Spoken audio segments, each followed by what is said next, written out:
গেল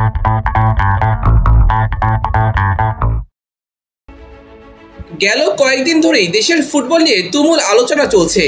ঘরের মাঠে হামজা, সামিদ, ফাহমিদুলদের খেলা দেখতে ইতিমধ্যেই সব টিকিট বিক্রি হয়ে গেছে। চেয়েও টিকিট পাননি অনেক ফুটবল প্রেমী। সবকিছু মিলে দেশের ফুটবল যেন নতুন করে প্রাণ ফিরে পেয়েছে। এত কিছুর মাঝেও আলোচনায় ছিল কেমন হবে বাংলাদেশ দল। আজ সেই প্রশ্নেরও উত্তর মিলেছে। সিঙ্গাপুরের বিপক্ষে এশিয়ান কাপ বাছাই পর্ব এবং এর আগে ভুটানের বিপক্ষে প্রীতি ম্যাচের জন্য ২৬ সদস্যের প্রাথমিক দল ঘোষণা করেছেন হেড কোচ কাবরেরা। দলে নেই তেমন কোনো চমক। তালিকায় রয়েছেন আগেই নিশ্চিত হয়ে যাওয়া সামিদ সোম এবং ফাহমিদুল ইসলাম। ইনজুরি কাটিয়ে মোটামুটি লম্বা সময় পর আবারও দলে ফিরেছেন সুমন রেজা। আর প্রথমবার জাতীয় দলে ডাক পেয়েছেন জাহিদ হাসান শান্ত।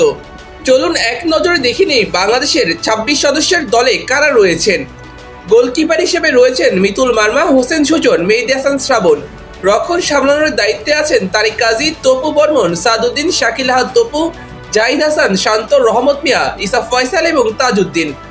মাঝ মাঠে আছেন হামজা চৌধুরী, সামিদ সোম, জামাল ভুঁইয়া, মোহাম্মদ হৃদয়, কাজিম শাহ, সোহেল রানা সিনিয়র, মুজিবুর রহমান জনি এবং শেখ মোরসালিন। আর আক্রমণ ভাগে রয়েছেন ফাহমিদুল ইসলাম, ফয়সাল আহমেদ ফাহিম, রাকিব হোসেন, শাহরিয়ার ইমন, মোহাম্মদ ইব্রাহিম, মোহাম্মদ আলামিন এবং সুমন রেজা। নিজের ঘোষিত দল নিয়ে বাফুফে ভবনে গণমাধ্যম কর্মীদের সঙ্গে কথা বলেছেন বাংলাদেশের হেড কোচ। সেখানে তিনি দল নিয়ে নিজের সন্তুষ্টি এবং প্রত্যাশার কথা জানান। একই সঙ্গে ভারত ম্যাচের পারফরমেন্স ধরে রাখতে পারলেই পয়েন্ট পাওয়া সম্ভব বলে মনে করেন তিনি। Our team is very strong. We have full belief in ourselves. We know that we did a very good match, a very good performance in India, but we could have done better, and we can do much better.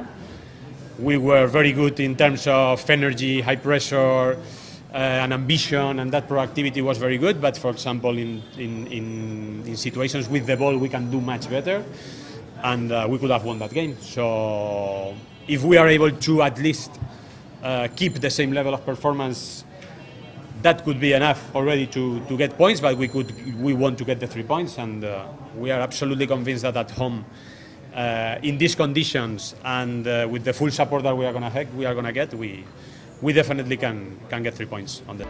Hamza চৌধুরীর সঙ্গে সামিদ সোমের আগমনে বাংলাদেশের midfield দক্ষিণ এশিয়ার সেরা কিনা এমন প্রশ্নের জবাবে কাবরেরা জানান, I'm sure about it.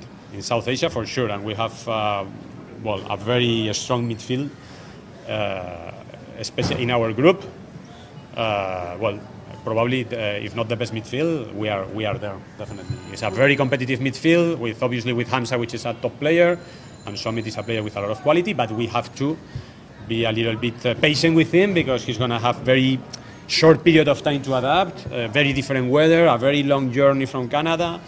So let's be patient with it. It's very positive that he's with us, but let's support him.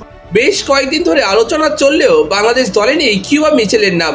মূলত এখনো সব কার্যক্রম শেষ না হওয়ার কারণে তাকে রাখেননি বাংলাদেশের কোচ। তবে নির্দিষ্ট সময়ের আগে সব কাজ সম্পূর্ণ হলে তাকে রাখার ইঙ্গিত দেন তিনি। একই সঙ্গে ফাহমিদুল ইসলামকে নিয়ে নিজের আশার কথা জানান head coach Cabrera. That you will have to speak probably to us tomorrow in the national team committee to get better understanding of his situation right now with his documentation and the procedure. You wanted him? Well, he's a player with potential, definitely. But again, with all these young potential players, which are very talented, we need to be patient and go carefully. Well, I kept following up on Fahamedul as I did before when I called him in March. I've been in touch with him continuously, speaking with him and with the sports director of his club, and I have decided that he can actually provide something to the team in this camp.